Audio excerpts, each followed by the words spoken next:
do it. This man may very well be the biggest star in the world today. Very, very unique human being. Congratulations, lads. It must be slightly surreal, I suppose, what, over 4 years in the making, now to kind of see it on a big screen. It absolutely is. It's been a long journey. I'm actually the same age as Conor, so it's almost like I'm growing up with him, and this film has been, you know, this is where the whole journey's been leading to. Yeah. And did you like live in the McMansion? You were like, I heard stories about jiu-jitsu and the sun downstairs and like 40-degree heat. I did. There was, there was probably about 17 of us one time, and living in the Vegas McMansion. So I was there all the time. So it kind of gave us that extra access. Drama would literally knock at your door sometimes. You know?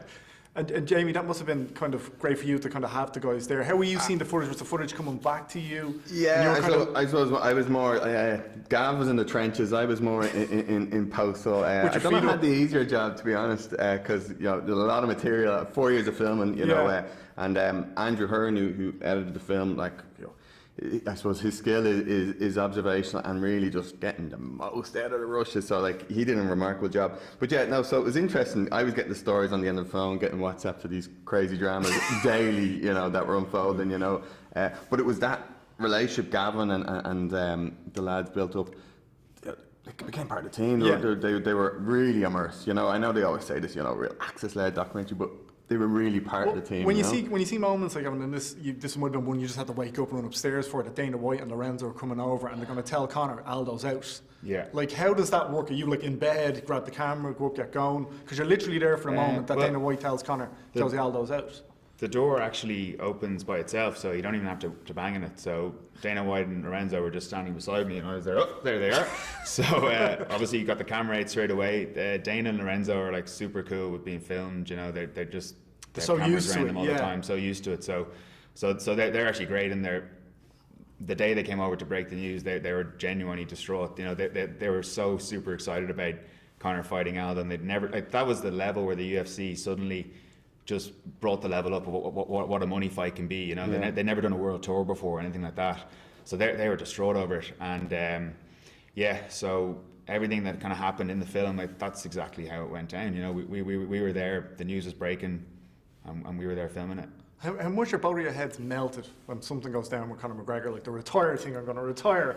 Does somebody's out of a fight? Does somebody in a fight? Because people know you're both making this to the story every time. I suppose I rub my hands and go, there's a bit more drama. It's trying to work out how you pack all that drama into. We always said, look, the sweet spot is a 90-minute, 92-minute, 94-minute film, and you kind of had to make your calls, and even where you end the film, you had to make a decision. Where does this film end? How much of a story can we tell?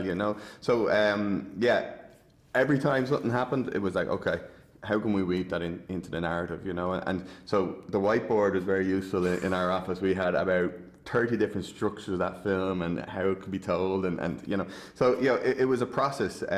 And I suppose the cut at one stage is up at 140 minutes, 150 minutes, and loads of really good scenes. It was like having to cut back, to really make it sing and make it tight and make it a really just compelling narrative, And I suppose that's what we tried to do. I suppose a lot of sports docs that I've seen, there's a lot of retrospective in them. The big moment happens and then they kind of reflect on it. And I suppose we always, from the outset, were trying to avoid that and try and tell it in the first person all the time, that the viewer is almost part of the team, that you're brought along on this journey. It almost feels uncomfortable at times.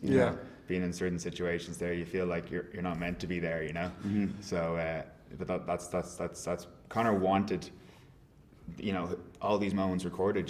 He wanted us to be there even when he was feeling vulnerable after a loss or anything. He very rarely told the cameras to go away. That's it, because Conor McGregor's probably the first millennial superstar. That you see him constantly throughout the documentary, stopping, he's taking pictures, he's taking pictures of his training or whatever it is. Is it difficult to find stuff, or to get stuff? And there are plenty of moments in the documentary that people haven't seen before, but to get those moments, to capture those moments that the most photographed, documented athlete on the planet, that that wasn't there already. Yeah, well, it got more difficult because the more famous Conor got, the more cameras were around. You had the Mac Life people. constantly putting out things online and his channels and everything, so it became more challenging. But you have to kind of look for a different angle while you're there, you know. Even if you're recording the same moment, you can kind of find a different angle of the same scene. Yeah, because I suppose they're all just a part of a jigsaw. So while some moments might have been seen, when they're seen in the context of the film and how the story's unfolding, it does take on an extra level or an extra meaning, you know. But I always remember the story Dana White described. The very first time he met Conor in the States, Conor went over to meet him, and the lads were with him, the crew were there, and Dana, I think that impressed Dana as much as kid, you know, who's unheard of. You know, some nobody Irish kid saying he's going to be the best in the world, and he's already got his film crew in tow. And I remember he's remarked upon it a few times. He was like, "This kid, this guy, he already had his crew with him," you know. It was, you know, and I think that was a mark of Conor. You know, like he knew what he was doing from the outset. Yeah. And so we did the 1 hour doc in the 6-part series. You know, Conor, it was all part of a kind of plan, you know, of creating this character, this person, this notorious moniker, you know, and you know, it's really it's paid off in spades. Yeah, I mean, Conor was always thinking 3 steps ahead, you know. When he's had his first fight in the UFC, he's telling us it's going to beat Aldo, you know, and we're kind of like, hold on a second, you have to beat the other guys first. You can't talk his name yet, you know. But he just has that unbelievable, unwavering self-belief. So there's a focus, I suppose, on the Aldo fight that became the Mendes fight, because a lot happened there, and then the 2 Diaz fights.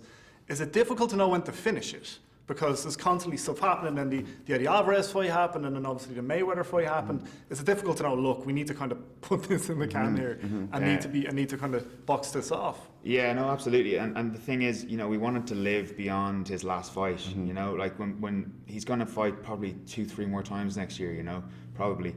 And then, you know, if the film had kept history, going, and yeah. what is, you know, you have to cover everything, you know, we just have to draw a line in the sand and say, this is the story we want to tell.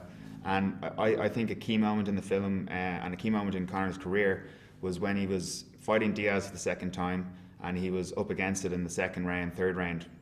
You know, if he'd have lost that fight, he wouldn't have fought Floyd Mayweather. He wouldn't have fought for the title the second time. So that was a key moment and a true test of his character. And Jamie, for you as a producer, are you kind of pleasantly surprised to see MMA's been a bit more embraced now by the broader media?